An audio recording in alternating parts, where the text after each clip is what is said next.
இப்போ இல்லாமடா ஒருத்தன் ஒரு பொண்ணை லவ் பண்ண முடியும். அவர் அத்தனை பொண்ணுங்க பார்த்தாலும் தலைவன் நிமிர்ந்து பார்த்த ஒரே பொண்ணு இவங்க தான்.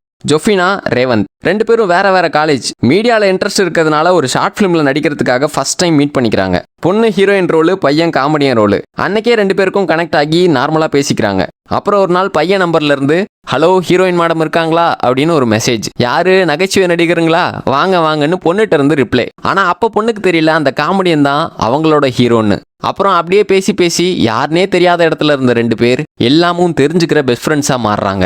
எந்த அளவுக்குன்னா வாங்கின செருப்படி, வாங்க போகிற செருப்படி, நடந்த நல்லது, நாசமாக போன கெட்டதுன்னு எல்லாத்தையுமே ஷேர் பண்ணிக்கிற அளவுக்கு. ரிலேஷன்ஷிப்பில் போகிற ஐடியாவே இல்லாத 2 பேருக்கும் லைஃப் லாங் ஏன் அப்படியே போகக்கூடாதுன்னு தோணிருக்கு. ஒரு நாள் அந்த நாள் வருது. என்னடா அது இழுத்துக்கிட்டே இருக்கு, இது சரிப்பட்டு வராதுன்னு பொண்ணே ஃபோன் காலில் ஐ ஆம் யுவர்ஸ் அப்படின்னு நுனிப்புள்ள மேயிற மாதிரி மேலோட்டமாக புகையை விட்டு போயிட்டாங்க. அப்புறம் அந்த 3 எழுத்து கொண்ட ஒரு வார்த்தை வந்துருச்சு. கால் ஆரம்பிச்சு எள்ளில் கூட முடியும்ல, காதல். அதுதான் அன்னைக்கு புகையை விட்டது இன்னும் எரிஞ்சுக்கிட்டு இருக்கு. காலேஜ் முடியுது, பையன் வேலைக்கு போகிறாரு, பொண்ணு சொந்தமாக ஒரு கேக் பிஸ்னஸ் ஆரம்பிக்கிறாங்க. ஆஃப்டர் சம் டேஸ் பொண்ணை பெற்றவங்க பூத கண்ணாடியை வச்சு மாப்பிள்ளையை தேட ஆரம்பிக்கிறாங்க. அப்போ பொண்ணு அப்பா அம்மா 2 பேரையும் நட்ட நடு வீட்டில் 2 சேரை போட்டு உட்கார வச்சு அவங்களுக்கு தேங்க்ஸ் சொல்லியிருக்காங்க. எதுக்குடின்னு கேட்டதுக்கு, ஆமாம் உங்களுக்கு மாப்பிள்ளை தேடுற வேலையை மிச்சம் பண்ணி கொடுத்துருக்கேன்ல அப்படின்னு சொல்கிறாங்க. என்னடி சொல்கிறா இவ அப்படின்னு 2 பேரும் ஒருத்தர் ஆச்சரியமாக பார்த்துக்கிறாங்க. அந்த பையன்ட்ட நாங்கள் பேசணும்னு சொல்கிறாங்க. தலைவனுக்கு இங்கே நடக்கிற எதுவுமே தெரியாது.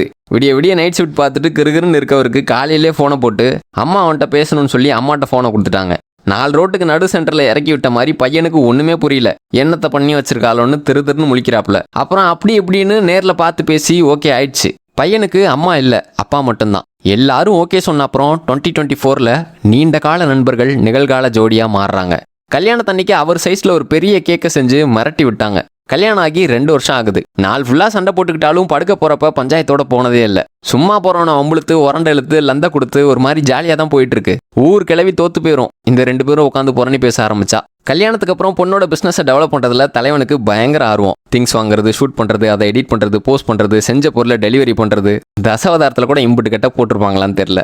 ஒரு கட்டத்தில் பொண்ணுக்கு முடியலன்னு சோர்வா சாயிறப்போ தோல் கொடுத்து, கலங்குறப்போ கர்ச்சிப் கொடுத்து, உடஞ்சு உட்கார்றப்போ ஹோப் கொடுத்து தட்டி எழுப்பி கூட்டு போயிட்டு இருக்காரு.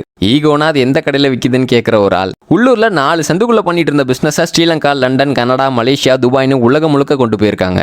கால் ஆரம்பிச்சு எள்ளில் முடிகிற ஒரு வார்த்தை என்னெல்லாம் பண்ண வைக்குது. நினச்ச இடத்துக்கு போயிட்டு பிடிச்சதை சாப்பிட்டு ஜாலியாக அப்படியே போயிட்டே இருக்காங்க. போயிட்டே இருங்க. பார்க்க வேண்டிய இடமும் தொட வேண்டிய உயரமும் இன்னும் நிறைய இருக்குது.